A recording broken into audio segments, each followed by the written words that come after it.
अब हम करते हैं प्रश्नावली 1.1 का क्वेश्चन नंबर 2।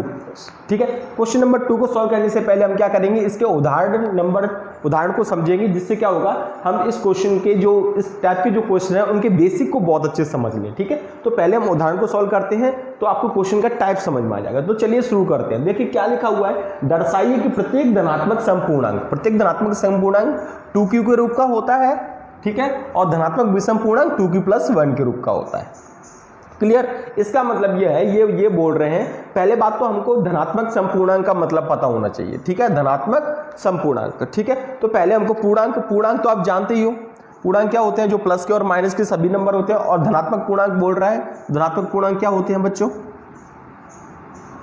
धनात्मक पूर्णांक क्या होते हैं।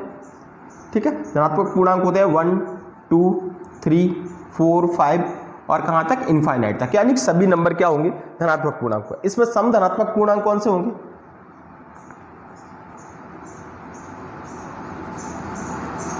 सम धनात्मक पूर्णांक कौन से होंगे बच्चों, तो ऐसे नंबर जो 2 से डिवाइड हो जाए, 1 से इनफाइनाइट में ऐसे नंबर जैसे 2 4 6 8 10 12, ये सभी नंबर क्या होंगे, सम धनात्मक पूर्णांक होंगे। ठीक है, अब विषम धनात्मक पूर्णांक कौन से होंगे, देखो पहले क्वेश्चन को बहुत ही आराम से करना चाहिए। ठीक है, जिससे आपको सभी क्वेश्चन बहुत ही इजी लगेंगे। ठीक है, तो पहले क्वेश्चन जो मैं समझा रहा हूं उसे आप ध्यान से समझिए, अपनी कॉपी में लिखिए। ठीक है, विषम धनात्मक पूर्णांक क्या होंगे, 3 5 7 9 11 और भी जो भी आगे। ठीक है, तो ये तो हो गए सम धनात्मक पूर्णांक और ये हो गए विषम धनात्मक पूर्णांक। ये बात तो हमको दोनों शब्द हमको समझ में आ गए। ठीक है, अब ये 2q के रूप का होता है, 2q + 1 के रूप का होता है, ये क्या है, तो इसका मतलब ये है बच्चों, इसमें आपको 1.1 में हमेशा आपको यूक्लिड विभाजन प्रमेय का यूज करनी है। यूक्लिड विभाजन प्रमेय का आपको हमेशा क्या करनी है, यूज करनी है। यूक्लिड विभाजन प्रमेय का क्या है, a = bq + r। Clear, a क्या है बच्चों, a है आपका भाज्य, a क्या है, भाज्य, यानी कि ऐसी संख्या जिसमें हम क्या है, किसी संख्या का भाग देते हैं। ठीक है, b आपका क्या है, भाजक। ठीक है, a क्या है, भाज्य, b क्या है, भाजक, यानी कि अगर हम 20 में 8 का भाग दे रहे हैं तो 8 आपका क्या हो गया, भाजक हो गया। ठीक है, और 20 क्या हो गया आपका, भाज्य हो गया। बात समझ में आ गई, यानी जो ये जो नंबर है वो आपका a है और ये वाला जो नंबर है वो आपका क्या है, b। दोनों बातें समझ। और जब हम भाग देते हैं तो हमको 2 चीजें प्राप्त होती हैं। पहला क्या प्राप्त होता है बताइए, पहला होता है हमको भागफल, यहाँ पे हमारे क्या प्राप्त होता है, भागफल प्राप्त होता है, और दूसरा क्या होता है, शेषफल प्राप्त होता है। क्लियर, तो भागफल ये है आपका, भागफल क्या है बच्चों, ये q आपका क्या है, भागफल है। ठीक है, और r क्या है आपका, शेषफल है। इतनी बात आपको समझ में आ जानी चाहिए। पहली बात समझ में आ गई, एक बार और समझ लीजिए। ठीक है, तो पहले तो आपको सम धनात्मक पूर्णांक पता होने चाहिए। सम धनात्मक पूर्णांक कौन से होते हैं, 2 4 6 8 10 12।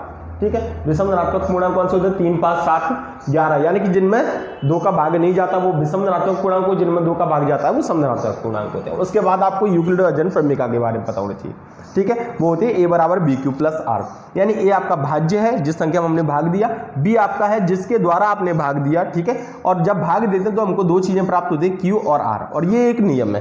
क्लियर, ये सब बात क्लियर होगी। अब यहाँ पे बोल रहे हैं कि जब आप किसी धनात्मक समपूर्णांक को लेते हो तो वो 2q के रूप का होता है। देखिए q क्या है, q आप समझ गए होंगे, q जो है वो आपका कौन है, q आपका भागफल है। ठीक है, और भागफल के गुणा में हमेशा क्या लिखा होता है बच्चों, भागफल के गुणा में हमेशा कौन लिखा होता है, भाजक लिखा होता है। क्लियर, यानी कि सिंपल सी बात इसमें ये बात बोली है कि अगर, अब क्वेश्चन के हम यहाँ पे आ रहे हैं समरप पे, कि अगर किसी भी सम धनात्मक पूर्णांक को, ठीक है, सम धनात्मक पूर्णांक को हम भाग देते हैं किससे, 2 से, किससे भाग देते हैं, 2 से, तो उसका जो रूप होगा, उसका जो शेषफल होगा वो हमेशा क्या आएगा, 0 आएगा। ठीक है, 0 कैसे आएगा, जैसे मान लो हमने सम धनात्मक पूर्णांक ले लिया, कोई भी ले लीजिए आप, 2 ले लिया। ठीक है, अगर हम 2 में 2 का भाग देंगे तो क्या आ गया, यहाँ पे 2 1 2, शेषफल क्या आ गया, 0 आ गया। बात समझ में आ गई। ठीक है, शेषफल 0 आ गया। अगर हम इसको यूक्लिड में रखेंगे तो कैसे लिखेंगे, सिंपल सी बात है, ऐसे ही तो लिखेंगे, 2 = 2 गुणा, ठीक है, ये तो आपका भाजक हो गया, गुणा भागफल और प्लस क्या हो गया, शेषफल। तो क्या आ गया बताइए, 2 × 2 1 2 आ गया कि नहीं। ठीक है, और +0, ठीक है, इस तरीके से लिखेंगे। और अगर हम एक और नंबर ले लेते हैं, ये लीजिए जैसे 4, इसको हम 2 से भाग देंगे तो 2 दूनी 4 और भाग दिया तो क्या बचा बच्चों, 0 बचा।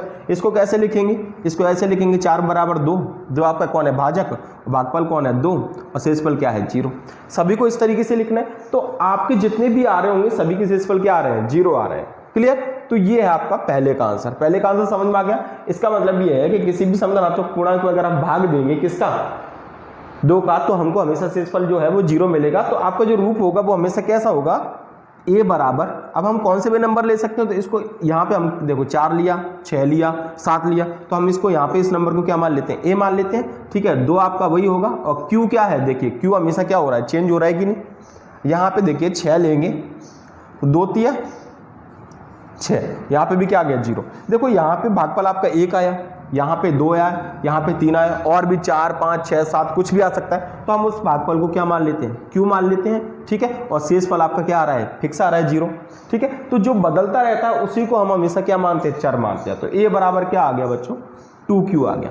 ठीक है, तो इस तरीके से आपको इसको क्या करना है, अपनी भाषा में इसको प्रूव करना है। समझ में आ गया, इसका मतलब समझ में आ गया आपको। अब हम इसको लिखते हैं। ठीक है, तो लिखने का तरीका क्या है,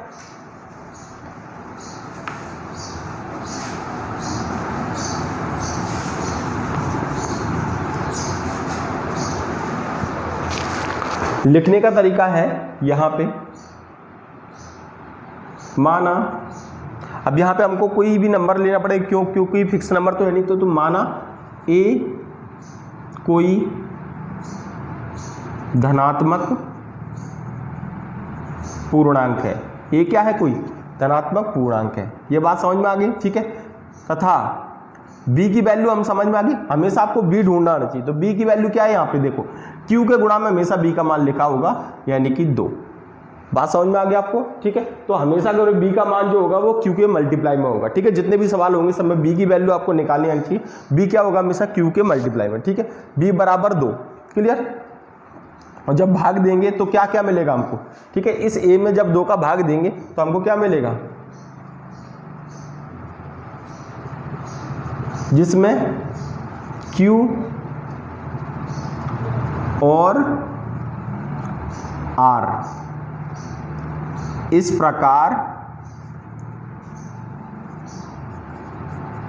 विद्यमान है कि, किस प्रकार से विद्यमान है, यूक्लिड अजन प्रमेय से लिख देते हैं, यूक्लिड विभाजन प्रमेय से।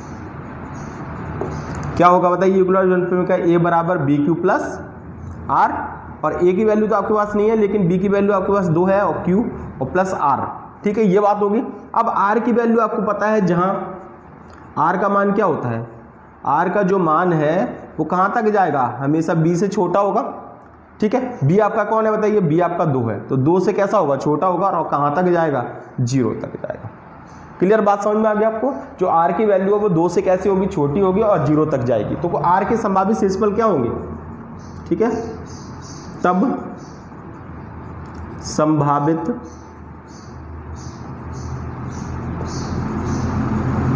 शेषफल, तो r बराबर क्या आ जाएगा बच्चों, 0 1 2 तो आ ही नहीं सकता ना, क्योंकि r की जो वैल्यू है वो कहाँ तक है, 2 से छोटी होगी। तो 2 से छोटी क्या होगी, 0 आएगा और 1 आएगा, इससे अलावा कुछ आ नहीं सकता।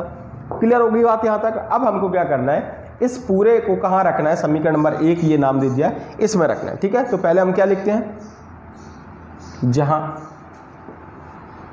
r बराबर क्या होगा, 0 रखेंगे, r बराबर 0 रखेंगे तो बच्चों क्या आएगा, a बराबर 2 इंटू q और प्लस 0। ठीक है, हमने क्या कर दिया, r की वैल्यू यहाँ पे 0 रख दी। ठीक है, r की वैल्यू 0 रख दी तो हमको क्या मिल गया, 2q मिल गया।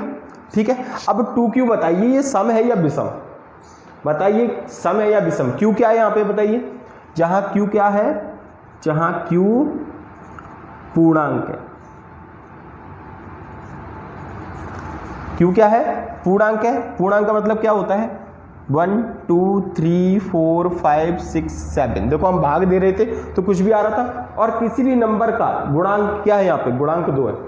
बच्चों अगर हम किसी भी नंबर में 2 का गुणा कर देंगे, चाहे वो सम हो या फिर विषम, तो हमेशा जो नया नंबर आपको मिलेगा वो कौन सा मिलेगा, हमेशा आपको सम नंबर मिलेगा। ठीक है, तो यहाँ पे देखो गुणा करेंगे तो 2 4 6 8 10 12 और 14, यानी कि हमेशा 2 के गुणा में कोई भी नंबर होगा तो वो संख्या क्या होगी, सम होगी। तो ये क्या है, ये सम है, ठीक है। अगर ये सम है तो ये भी क्या हो गया, सम हो गया। पहली बात क्लियर हो गई, ठीक है। तो ये तो सम के लिए हो गया।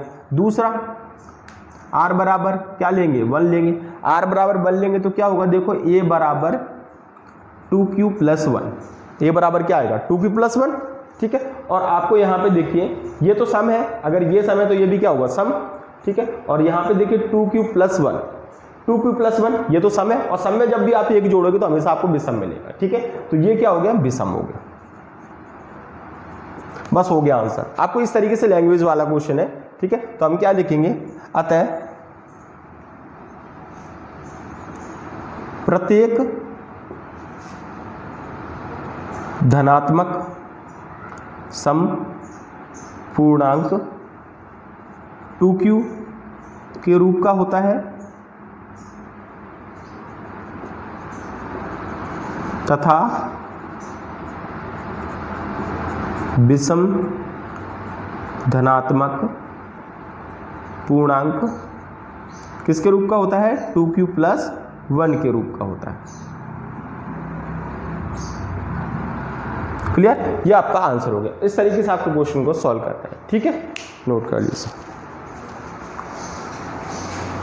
3 में क्या बोल रहा है, उदाहरण नंबर 3 में बच्चों बोल रहा है, दर्शाइए कि धनात्मक विषम पूर्णांक, धनात्मक विषम पूर्णांक जो होता है वो 4q + 1 और 4q + 3 के रूप का होता है, ठीक है। इसका मतलब ये है बच्चों कि धनात्मक विषम पूर्णांक क्या होते हैं, धनात्मक विषम पूर्णांक कौन कौन होते हैं, 1 3 4 7 9 11, ठीक है, 15 और भी जो भी नंबर है वो सब क्या होते हैं, धनात्मक विषम पूर्णांक, ठीक है। अगर हम उसमें, ठीक है, कोई भी धनात्मक पूर्णांक विषम पूर्णांक है, अगर हम उसमें 4 का भाग दें, किसका भाग दें, 4 का भाग दें, तो हमको हमेशा जो रूट मिलेगा, जो उसका जो शेषफल होगा वो या तो 1 मिलेगा या फिर 3 मिलेगा। ये आपको क्या करना है, प्रूव करना है, ठीक है। तो पहले हम नंबर्स में इसको प्रूव कर देते हैं, आपको प्रैक्टिकली समझाते हैं, उसके बाद हम इसकी लैंग्वेज लिख देते हैं, ठीक है। तो जैसे मान के चलो, देखो 1 में तो भाग जाएगा नहीं, 1 और 3 में तो, क्योंकि 4 का भाग है तो इनमें तो जाएगा ही नहीं। तो यहाँ से शुरुआत होगी, 4 7 9 11, 4 7 9 और 11। बच्चों ये सिर्फ समझाने के लिए है, ठीक है। 11 13 15, ठीक है, इतने नंबर बहुत है। और भी अगर हम इसमें 4 का भाग देते हैं, किसका भाग देते हैं, 4 का, ठीक है। धनात्मक विषम पूर्णांक, यहाँ पे 5 नंबर आएगा बच्चों, ये 4 को हटा देना आप, ठीक है, 5 आएगा, ठीक है।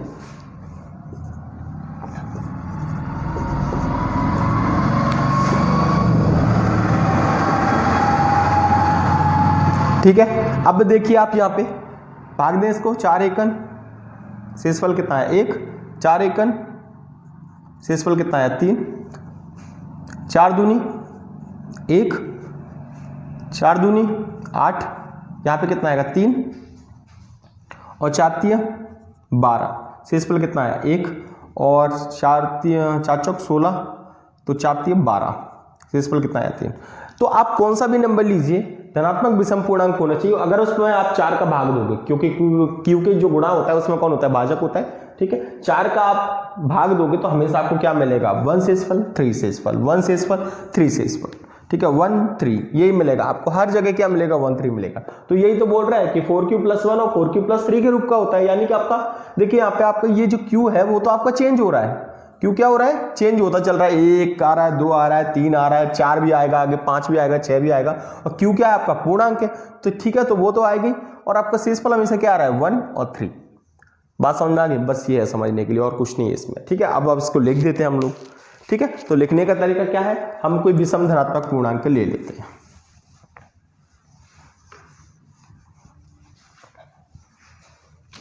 तो क्या लिखेंगे यहाँ पे, माना ए एक क्या है, विषम धनात्मक पूर्णांक है। क्लियर, ए क्या है, एक विषम धनात्मक पूर्णांक, ठीक है, कोई विषम नंबर है, और आपके v का मान क्या होगा, v बराबर कितना हो जाएगा बच्चों, q के गुणा में हमेशा कौन होता है b, तो b का मान हो गया 4। क्लियर। b की वैल्यू मिल गई। अब आपको क्या करना है, यहाँ पे b बराबर 4 है इसमें, और जब भाग देंगे 4 का भाग देंगे इस a में, तो आपको क्या मिलेगा इसमें q और r इस प्रकार है कि यूक्लिड विभाजन प्रमेय से, यूक्लिड विभाजन प्रमेय से। यूक्लिड विभाजन प्रमेय का आपको पता है, जिसमें हम भाग देते हैं उसको यहाँ पे लिखते हैं a बराबर B Q plus R, B Q plus R, यही है। ठीक है, यहाँ पे a की वैल्यू क्या है बच्चों, a की वैल्यू तो a है और b की वैल्यू कितनी है 4, और q और r। क्लियर हो गया यहाँ पे। ठीक है, और r की जो वैल्यू है बच्चों, जो r की जो वैल्यू है वो लेस देन क्या होगी, b होती है, b यानी कि 4 से छोटी होगी और कहाँ तक जाएगी 0 तक जाएगी। बस आपको ये बात लिख दे रही है। क्लियर, यानी कि संभावित क्षेत्र संभावित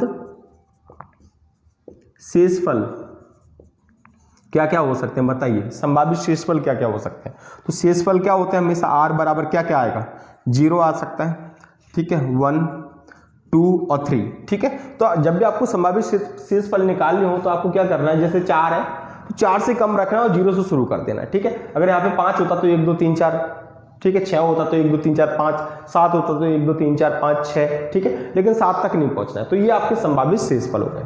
क्लियर होगी बात। अब आपको क्या करना है, इन मानों को रख देना है। पहले r बराबर क्या रखेंगे हम 0, r बराबर 0 रखिए इसमें। ठीक है, समीकरण नंबर 1 देता हूं उसको, तो a बराबर क्या आएगा 4q plus 0। Clear, 4q plus 0 तो क्या आएगा, यहाँ पे देखिए 4q प्लस 0 क्या आएगा, तो 4q आएगा।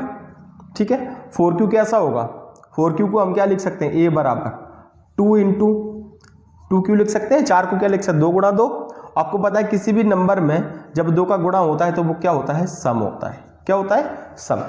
ठीक है, तो ये तो आपका 2q का रूप हो गया। अगला और रखिए यहाँ पे a बराबर, r बराबर क्या रखते हैं 1 रखेंगे, r बराबर 1 रखेंगे तो क्या आएगा a बराबर 4q प्लस 1। ठीक है, तो यहाँ पे रखेंगे तो क्या आ जाएगा a बराबर 4q प्लस 1। ठीक है, 4q प्लस 1 तो हमारे में है ही। ठीक, तो ये हो गया एक तो।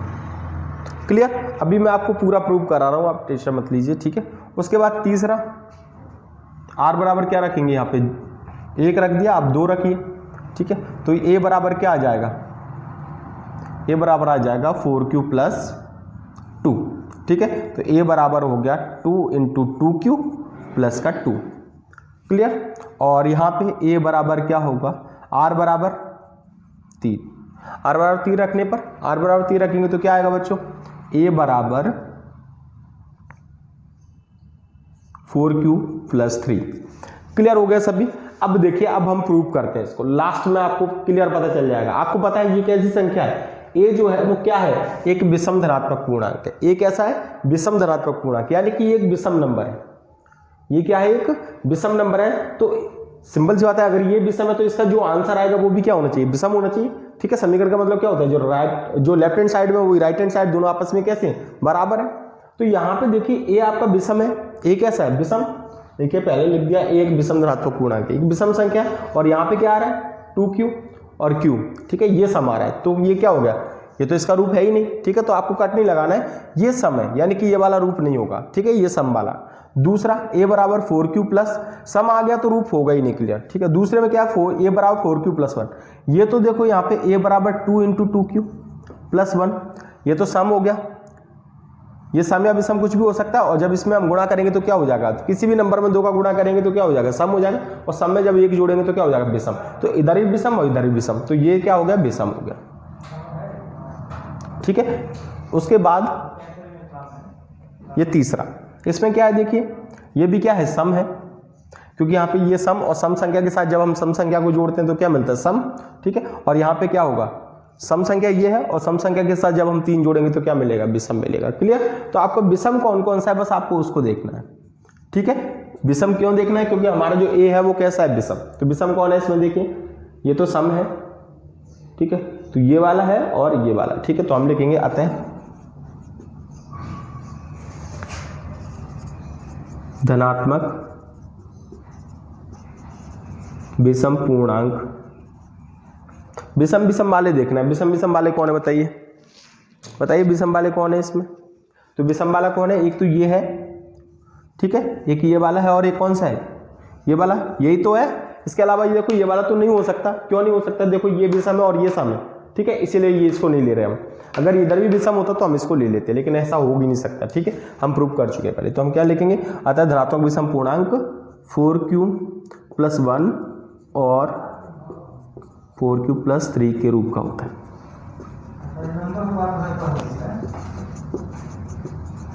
क्लियर, ये आपका आंसर हो गया। इस तरीके से आपको सभी क्वेश्चन को सॉल्व करना है। क्लियर।